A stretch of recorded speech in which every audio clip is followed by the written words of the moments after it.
Hello everyone.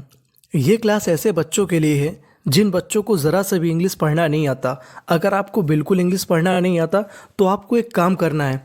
आपको code यानी code का मतलब कुछ ऐसे अक्षरों का समूह जो कि मीनिंग में बार बार आता है, आपको उनका मतलब सीखना है। अगर आप उनका मतलब सीख गए तो आपको इंग्लिश पढ़ने में काफ़ी आसानी होगी।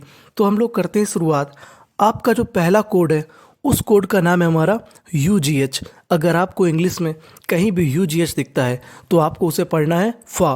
क्या पढ़ना है? फा। आपको बड़ा अजीबोगरीब लग सकता है लेकिन आपको मैं प्रैक्टिकल करके दिखाता हूँ। जैसे यहाँ पे लिखा है ROUGH, तो RO का मतलब हो गया रा, UGH यानी जहाँ भी UGH आ जाए तो आपको क्या बोलना है? फा। तो हम लोग क्या पढ़ेंगे? रफ। क्या बन गया? रफ। रफ का मतलब होता है खुरदुरा।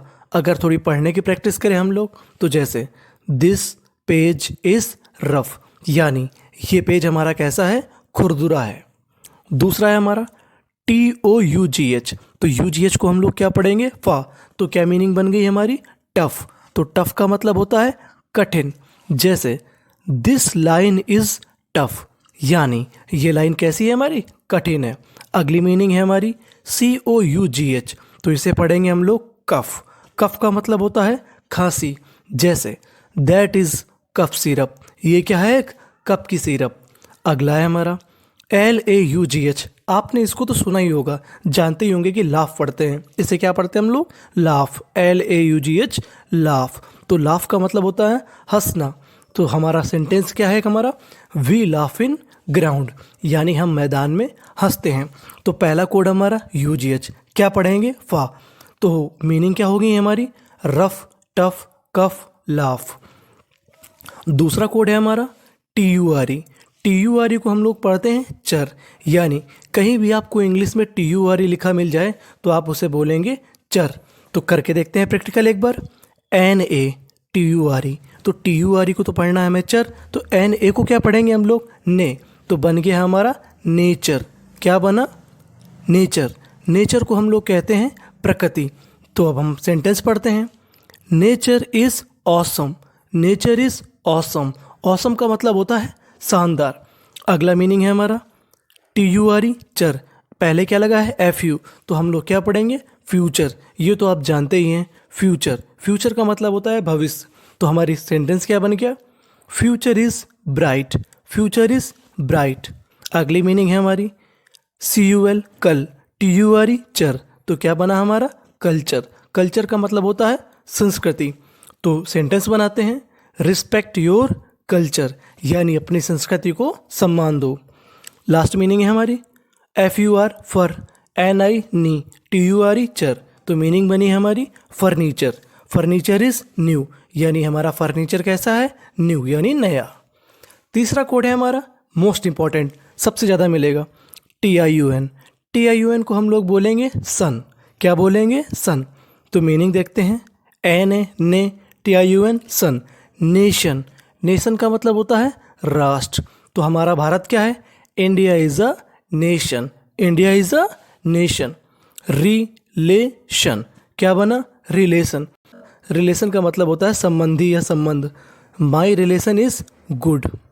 अगली मीनिंग है हमारी FICTION। तो पहला हो गया हमारा फिक, फिर TIUN, सन। फिक्सन। फिक्सन का मतलब होता है कल्पना। Fiction is fabulous. Fiction is fabulous, यानी फिक्सन कैसा है हमारा? शानदार। फैब्यूलस का मतलब होता है शानदार। अगली मीनिंग है हमारी STA, स्टे। TIUN, सन। स्टेशन। स्टेशन का मतलब होता है स्टेशन। तो सेंटेंस क्या बना हमारा? Station is old. Station is old. चौथा कोड है हमारा इंपॉर्टेंट, OUS, यानी आपको कहीं भी OUS मिल जाए तो इसे पढ़ना है यस। अगर यस ना पढ़ पाए तो आप इसे बोल सकते हैं अस, दोनों चल जाएगा। यस या अस दोनों एक ही अर्थ देगा। जैसे SERI, seri, OUS, ous, serious. Serious का मतलब गंभीर। तो जैसा हमारा सेंटेंस क्या बना? You are serious. You are serious. Curi, OUS, ous, curious. Curious का मतलब उत्सुक। क्यूरियस का मतलब उत्सुक। I am curious. I am curious. ये वाली मीनिंग तो आपको आती ही होगी। FAM, fam. OUS, ous, famous. FAM, OUS, famous. Famous का मतलब होता है प्रसिद्ध, फेमस का मतलब होता है प्रसिद्ध। Tiger is famous, tiger is famous. Last meaning एक अच्छी इंपॉर्टेंट है, VICI VC, OUS अस, VCS, VCS का मतलब होता है सातिर, ही इज VCS। पांचवा कोड है हमारा PER, PER को हम लोग पढ़ते हैं पर, PER को पढ़ते हैं हम लोग पर। PERSON person, PERSON person, person का मतलब व्यक्ति। PERFECT परफेक्ट, परफेक्ट, परफेक्ट का मतलब होता है पूर्ण। अगली मीनिंग है हमारी परफॉर्म, परफॉर्म, परफॉर्म, परफॉर्म का मतलब होता है प्रदर्शन करना। एक्सपर्ट, पर कहीं भी आ सकता है, बीच में भी आ सकता है। एक्सपर्ट, एक्सपर्ट का मतलब अनुभवी। अब हम लोग कुछ सेंटेंस बनाते हैं। You are a serious person, I am perfect man, he will perform, he is expert player. अगला कोड है हमारा PRI, PRI को हम लोग पढ़ते हैं प्राई। क्या पढ़ते हैं? प्राई, PRIME प्राइम। आपको एक चीज़ और बता दूं, अगर इंग्लिश में कहीं भी लास्ट में ई लिखा है तो हम लोग ई का उच्चारण नहीं करते। प्राइम, प्राइम का मतलब मुख्य। प्राइवेसी, प्राइवेसी, प्राइवेसी का मतलब होता है गोपनीयता। आई नीड प्राइवेसी, यानी मुझे गोपनीयता चाहिए। ही इज़ प्राइम मिनिस्टर, वो हमारे क्या है? प्रधानमंत्री। अगली मीनिंग है हमारी प्राइस, PRICE प्राइस, प्राइस का मतलब होता है मूल्य। दिस प्राइस इज हाई, यानी ये प्राइस कैसा है? हाई। लास्ट मीनिंग है प्राइवेट, प्राइवेट, प्राइवेट का मतलब निजी। This is a private function, या this is a private function. सातवां कोड है हमारा PRE प्री, PRE को हम लोग पढ़ते हैं प्री। PRE प्रिपेयर, प्रिपेयर का मतलब तैयार करना। प्रीवियस, प्रीवियस का मतलब होता है पिछला। देखिए यहाँ पे हमारे दो कोड आ गए, प्री और अस, बीच में क्या था? वी, तो हमारा बन गया प्रीवियस। प्रीवियस का मतलब होता है पिछला। अगली मीनिंग है प्रीमियर, प्रीमियर, प्रीमियर का मतलब मुख्य। Preposition, preposition. आठवां कोड है हमारा PRE, PRE को हम लोग प्रे भी पढ़ते हैं, प्री और प्रे दोनों। तो अगर प्रे पढ़ेंगे तो क्या होगा? प्रेजेंट, प्रेजेंट, प्रेजेंट का मतलब उपस्थित। I am present.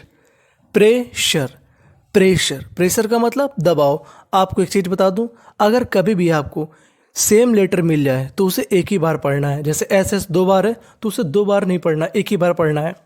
President, president का मतलब राष्ट्रपति, ही इज अ प्रेसिडेंट।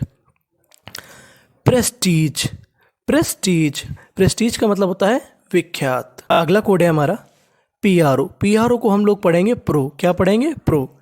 तो हमारा क्या हुआ? Project, project. I am working in a project. Problem, problem, he is in problem, यानी वह समस्या में है। Product, product, I need that product, मुझे वो प्रोडक्ट चाहिए। Protein, protein. लास्ट कोड है हमारा EX, EX को पढ़ते हैं हम लोग एक्स, एक्सपर्ट, विशेषज्ञ। एक्सेप्ट, एक्सेप्ट का मतलब के सिवाय। एक्सप्रेस, तेज। एक्सक्यूज, एक्सक्यूज का मतलब बहाना। तो ये था इंग्लिश पढ़ने का तरीका। अगर आपको पसंद आया तो लाइक, शेयर और सब्सक्राइब की जिम्मेदारी बनती है। अगर आपको दूसरा वीडियो चाहिए तो आप लोग कमेंट बॉक्स में लिख सकते हैं। Thank you for watching.